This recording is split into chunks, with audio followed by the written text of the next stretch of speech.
Assalamualaikum warahmatullahi wabarakatuh. Perkenalkan, nama saya Lailatul Komariah, NPM 34 dari kelas Hukum Agraria D. Kali ini saya akan mereview sebuah jurnal dengan judul Fungsi Badan Pertanahan Nasional Terhadap Penyelesaian Sengketa Tanah yang ditulis oleh Finley Auer yang dipublikasi pada jurnal Lex Privatum dengan tahun publikasi pada 2014.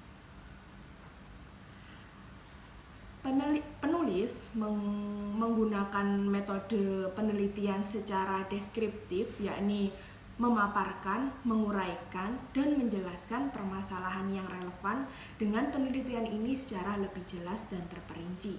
Melalui pengumpulan data studi kepustakaan atau library research dari buku, artikel, dan produk peraturan perundang-undangan. Dengan metode tersebut, peneliti mengangkat dua persoalan penting dalam jurnal ini. Yang pertama yakni mengenai bagaimana tata cara yang ditempuh oleh Badan Pertanahan Nasional dalam menyelesaikan sengketa tanah sebagai implementasi dari salah satu fungsi Badan Pertanahan Nasional. Persoalan yang kedua yakni bagaimana mekanisme yang ditempuh oleh Badan Pertanahan Nasional dalam menyelesaikan sengketa tanah di Indonesia. Nah, akan saya jelaskan bagaimana sih nanti hasil penelitian yang dilakukan oleh penulis dalam jurnal ini. Sudah kita ketahui bahwa sengketa pertanahan di Indonesia itu bukan suatu hal yang baru dan masih terjadi sampai saat ini. Pada awalnya, sengketa pertanahan itu hanya terjadi pada pihak perseorangan. Namun, sengketa ini mulai terjadi dari semua sektor kehidupan masyarakat, baik sektor kehutanan, sektor infrastruktur, ataupun sektor pertambangan. Tentu saja, hal ini disebabkan karena kebutuhan tanah yang begitu meningkat belakangan ini akibat pertumbuhan masyarakat yang begitu pesat. Nah, sekarang akan saya jelaskan bagaimana sih tata cara yang ditempuh oleh BPN dalam menyelesaikan sengketa sebagai implementasi salah satu fungsi BPN. Adapun penyelesaian sengketa yang bisa ditempuh oleh BPN yakni melalui dua jalur. Yang pertama jalur pengadilan, yang kedua jalur luar pengadilan atau non-litigasi.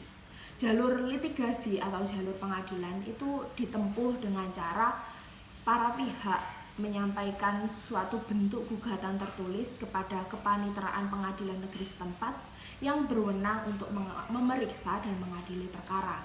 Sedangkan untuk jalur di luar pengadilan atau yang bisa disebut Alternative Dispute Resolution atau ADR itu lebih sering dipilih oleh masyarakat dalam menyelesaikan sengketa pertanahan karena cenderung lebih mudah, cepat. Selain itu, biaya yang diperlukan juga tidak terlalu mahal jika dibandingkan dengan jalur pengadilan.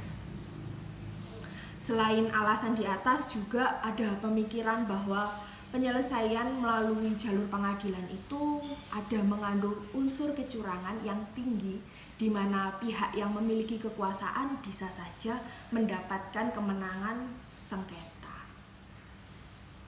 Nah, setelah saya jelaskan mengenai jalur pengadilan, akan saya jelaskan mengenai bagaimana penyelesaian sengketa jalur luar pengadilan.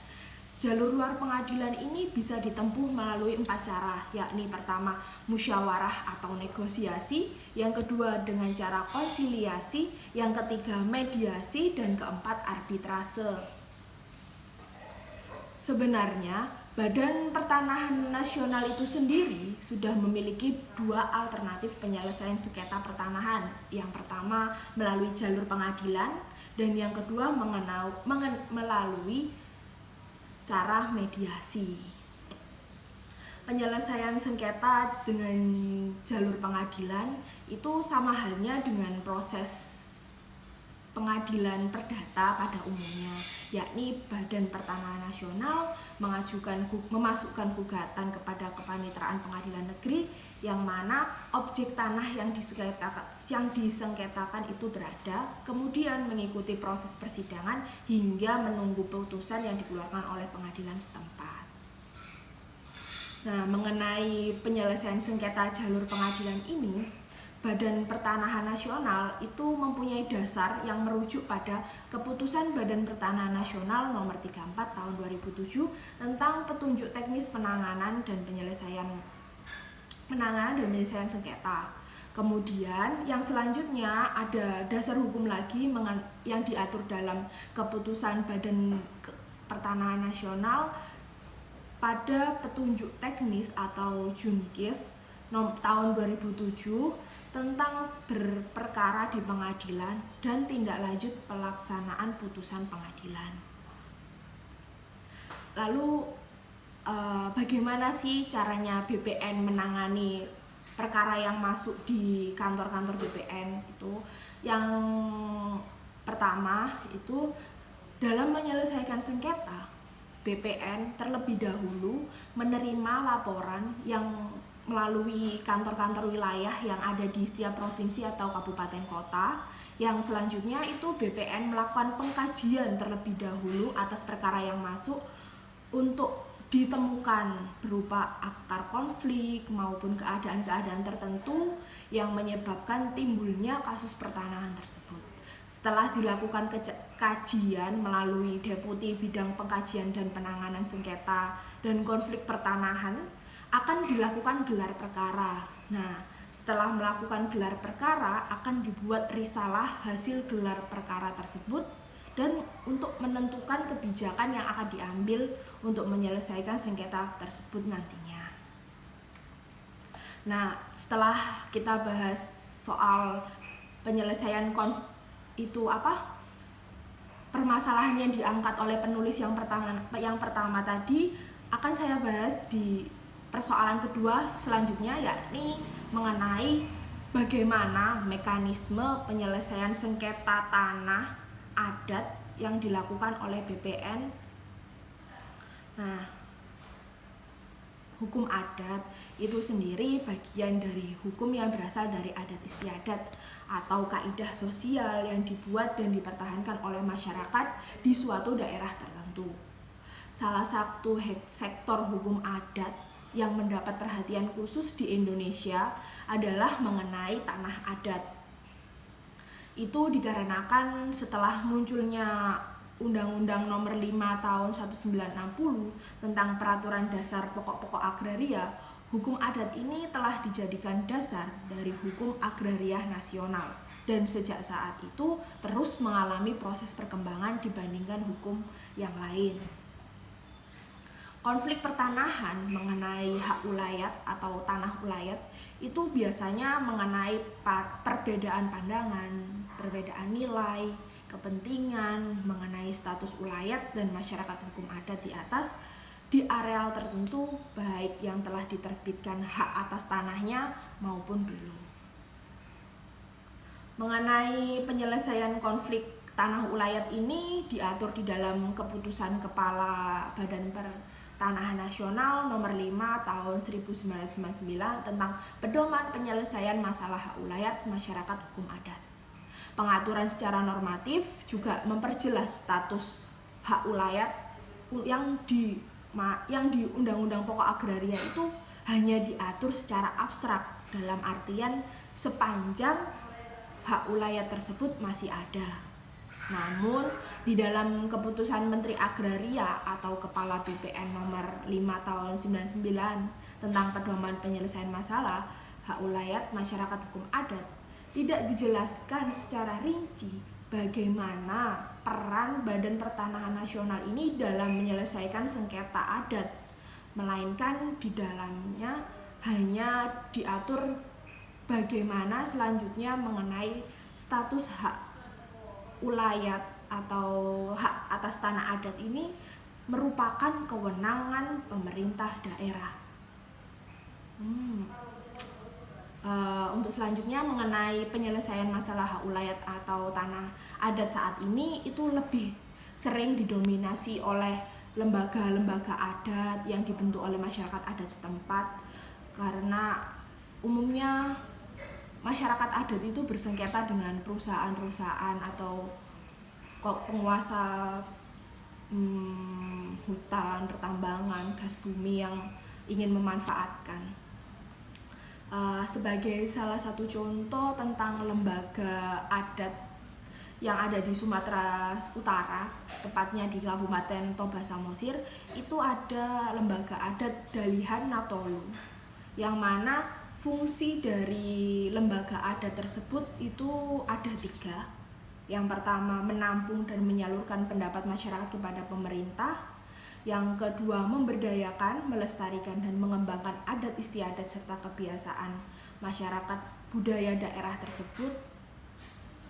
Yang ketiga, tentang menciptakan bagaimana hubungan yang demokratis, harmonis, dan objektif antara kepala adat, pemangku adat, dan pemimpin atau pemuka adat dengan aparat pemerintahan untuk menyelesaikan masalah dengan musyawarah mufakat. Nah, setelah kita dengar penjelasan tentang penyelesaian adat tadi, dapat kita lihat nih bagaimana pola kehidupan masyarakat adat dalam menyelesaikan sengketa adat ini. Maka Badan Pertanahan Nasional dapat melakukan penyelesaian sengketa adat dengan cara non-litigasi. Kebanyakan masyarakat adat akan memilih jalur non-litigasi karena lebih mudah, cepat, dan juga murah. Ada 3 tahapan penting dalam penyelesaian persoalan melalui cara non-litigasi. Yang pertama yakni tahap musyawarah, dan di tahap musyawarah ini para pihak akan memilih mediator sebagai penengah, akan memilih orang yang memang berpengalaman di soal tanah maupun penyelesaian sengketa, yang kemudian nanti para pihak akan mengajukan atau membacakan gugatan atau legal standingnya, yang kemudian moderator akan mendengarkan keterangan-keterangan saksi dari kedua belah pihak, dan mediator akan memberikan kesimpulan terhadap permasalahan yang muncul nantinya. Yang tahap kedua yakni pelaksanaan hasil musyawarah. Setelah dicapai kesepakatan perjanjian di tahap musyawarah tadi, akan dibuat sebuah surat perjanjian yang hasil-hasilnya dituangkan di dalamnya dan ditandatangani oleh para pihak. Yang di tahap terakhir yakni tahap penutupan musyawarah. Setelah semua kesepakatan terjadi, musyawarah akan ditutup oleh mediator sebagai pimpinan yang melakukan musyawarah tadi. Nah, pastinya sudah sangat banyak yang saya jelaskan mengenai persoalan yang diangkat oleh penulis tadi dalam jurnal tersebut.